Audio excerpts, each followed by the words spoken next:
क्योंकि चंद्रमा का लकड़ी है वो।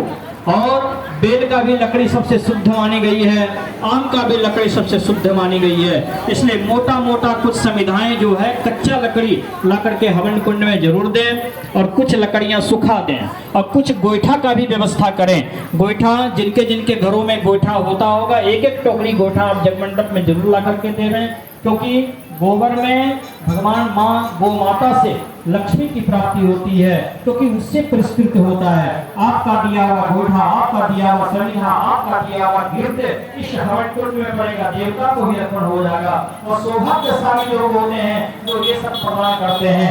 आइए आप लोग आहुति प्रदान करें। ओम सहस्र से